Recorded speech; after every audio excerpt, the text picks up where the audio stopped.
વધુ એક સમાચાર પાટણથી સામે આવી રહ્યા છે। પાટણથી આ સમાચાર જ્યાં પોલીસ જવાન સાથે આર્મી જવાનનું ઘર્ષણ સામે આવ્યું।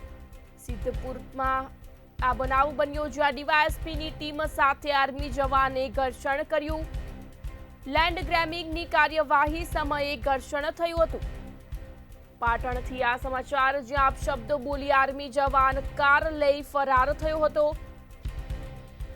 પોલીસ કાર નંબર આધારે આર્મી જવાનને પકડવા ગઈ હતી। સિદ્ધપુરથી આ સમગ્ર બનાવ સામે આવ્યો જ્યાં ફરીથી આર્મી જવાન સાથે ઘર્ષણ થયું હતું। આર્મી જવાને પોલીસ કોન્સ્ટેબલનો કોલર પકડી થપ્પડ મારી।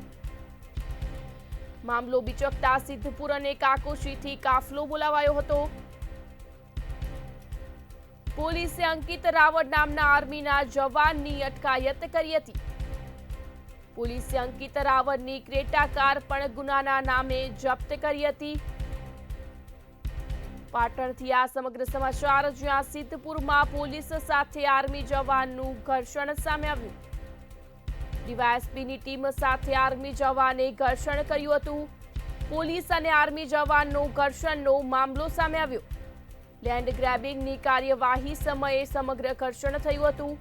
અપશબ્દો બોલી આર્મી જવાન કાર લઈ ફરાર થયો હતો। સંવાદદાતા પ્રવીણ દરજી ફોન લાઈન પર જોડાયા છે।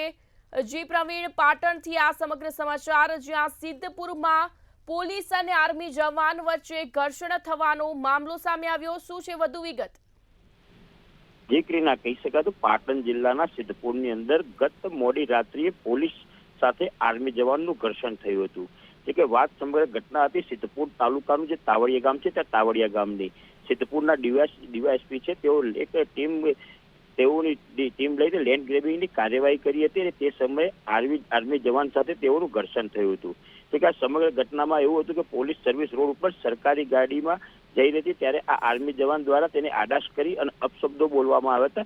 જો કે અપશબ્દો બોલી આર્મી જવાન કાર લઈ અને ત્યાંથી ફલાયન થઈ ગયો હતો, પરંતુ પોલીસ દ્વારા તે કાર નંબરના આધારે તેની તપાસ કરી હતી અને તે તાવડિયા ગામ ખરું તે તાવડિયા સિદ્ધપુર તાલુકાના તાવડિયા ગામમાં હોવાનું જણાવ્યું હતું અને ત્યાં પોલીસ પહોંચી હતી અને મોડી સાંજે સમગ્ર પોલીસનો કાફલો ત્યાં પહોંચ્યો હતો અને અંકિત રાવળ નામના જે આર્મી જવાન છે તેને પોલીસ તેની સાથે ઘર્ષણ થયું હતું અને ત્યાં પકડવા ગયા ત્યારે અંકિત રાવળે આર્મી જવાન પોલીસ કોન્સ્ટેબલનો કોલર પકડ્યો હતો અને ત્યારબાદ તેને થપ્પડ મારી હતી। એટલે કે જે આર્મીનો જવાન હતો તેને પોલીસ કોન્સ્ટેબલને કોલર પકડીને થપ્પડ મારતા સમગ્ર મામલો બીચી ગયો હતો અને ત્યારબાદ સિદ્ધપુર અને કાકોશી પોલીસ કાફલો વાયરલેસ કરતા દોડી આવ્યો હતો અને ત્યારબાદ અંકિત રાવળ નામના જે આર્મી જવાન હતી તેની પોલીસ દ્વારા અટકાયત કરવામાં આવી હતી। જોકે આ મામલાને લઈને પોલીસ પૂરા ગામની અંદર લોકોના ટોળા ઉમટી પડ્યા હતા ત્યારે પોલીસ દ્વારા ફૂલ બંદોબસ્ત કરવામાં આવ્યો હતો। લગભગ 10 થી 12 જેટલી ગાડીઓ લઈ અને ત્યાં પહોંચ્યા હતા અને અંકિત રાવળને જે ક્રેટા કાર હતી તે